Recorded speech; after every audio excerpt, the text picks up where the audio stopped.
బంగ్లాదేశ్‌లో గత 16 నెలల నుంచి అల్లకల్లోల పరిస్థితులున్నాయి. ఈ మధ్య అంటే డిసెంబర్ 12 తర్వాత అవి పెద్ద ఎత్తున ప్రజలు ఆందోళనకు దిగడం, బాంబు బ్లాస్టులు జరగడం, హత్యలు జరగడం, ప్రాపర్టీ ధ్వంసం చేయడం, పత్రికల మీద, జర్నలిస్టుల మీద దాడులు చేయడం, బార్డర్‌లో అంటే ఇండియాకి బంగ్లాదేశ్‌కి మధ్య బార్డర్‌లో గూడా ఒక ఉద్రిక్త పరిస్థితి అనేది నెలకొనడం జరుగుతుంది. దీనికి ప్రధాన కారణం షేక్ హసీనా ప్రభుత్వం 15 ఏళ్లుగా బంగ్లాదేశ్‌ని పరిపాలించి చాలా అంటే ఆహ్, ప్రజల మీద నిర్బంధాన్ని ప్రయోగించడం, వేలాది మందిని జైళ్ళలో పెట్టడం, తర్వాత రిజర్వేషన్‌లు అంటే బంగ్లాదేశ్ విముక్తికైతే ఎవరైతే పోరాడారో వాళ్ళ ఫ్యామిలీస్‌కి 30% రిజర్వేషన్‌లు.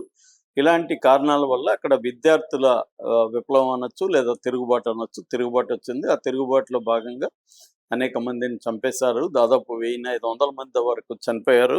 ఆ నేపథ్యంలో ఆవిడ పారిపోయి ఇండియాకొచ్చింది. ఇండియా షెల్టర్ ఇచ్చింది. దాని తర్వాత మహమ్మద్ యూనస్ అని నోబెల్ లారెట్ ఎకనామిక్స్‌లో ఆయన ఆధ్వర్యంలో ఒక తాత్కాలిక ప్రభుత్వం ఏర్పడింది. అందులో విద్యార్థులు గూడా జాయిన్ అయ్యారు.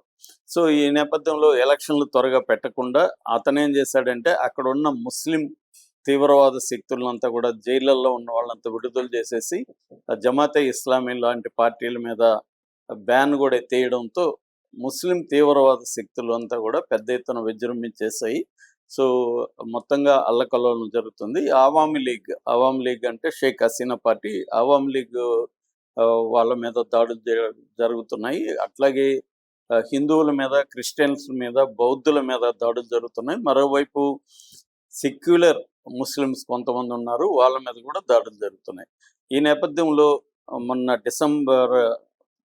డిసెంబర్‌లో ఎన్నికల్ని అనౌన్స్ చేశారు. నెక్స్ట్ ఇయర్ ఫిబ్రవరి 2న ఎన్నికలు జరగాలి. ఎన్నికలు దాంతో పాటు రాజ్యాంగ సవరణకు సంబంధించిన రెఫరెండమ్ కూడా అదే రోజు ఉంటదనమాట. అంటే ప్రధానమంత్రికి ఎంతకాలం పరిపాలించాలి ఇవన్నీ కూడా రాజ్యాంగ సవరణలో ఉంటాయి. సో, ఈ 2 సంబంధించి ఫిబ్రవరి 2 అనౌన్స్ అవ్వగానే అక్కడ ఒక ప్రముఖ లీడర్‌ని చంపేశారు. షరీఫ్ ఉస్మాన్ హాదీ అని 32 ఏళ్ళు. ఆయన విద్యార్థి నాయకుడు. హసీనాని దించడంలో ఆయన ప్రముఖ పాత్ర పోషించాడు. ఆయన కూడా ఎలక్షన్‌లో పార్టిసిపేట్ చేయబోతున్నాడు. ఆయన్ని దుండగులు ముసుగులేసుకొనొచ్చి పట్టపగలు కాల్చేశారు. సో, దాని తర్వాత పెద్ద ఎత్తున అల్లర్లు జరిగాయి. ఆయన ఒక 6 రోజుల పాటు తీవ్రంగా మృత్యువుతో పోరాడి చివరికి సింగపూర్‌లో ఆయన 18వ తేదీ చనిపోయాడు. దాని తర్వాత 20వ తేదీ అతని ఆహ్, బాడీ దహనం చేశారు. సో, నేషనల్ మోర్నింగ్ డే అంటే జాతీయ సంతాప దినంగా కూడా ప్రకటించారు. ఆయన చనిపోయిన వార్త రాగానే దేశంలో పెద్ద ఎత్తున అల్లర్లు వచ్చాయి. ఒక హిందూ దీపు చంద్ర బోస్ అనే ఒక హిందువుని అబ్బాయి గార్మెంట్స్ ఫ్యాక్టరీలో పనిచేస్తాడు. అతన్ని పట్టుకొనొచ్చి కాల్చి చంపేశారు. అంటే తగలబెట్టేశారు అతన్ని. ఆ తర్వాత మళ్ళీ అల్లర్లు జరిగాయి. అక్కడ డైలీ స్టార్ గాని, ప్రోతోమ్ అలో గాని ఇలాంటి పత్రికల మీద దాడులు జరిగాయి. జర్నలిస్టులందరినీ కూడా లోపల బంధించి బయట నిప్పుబెట్టారు.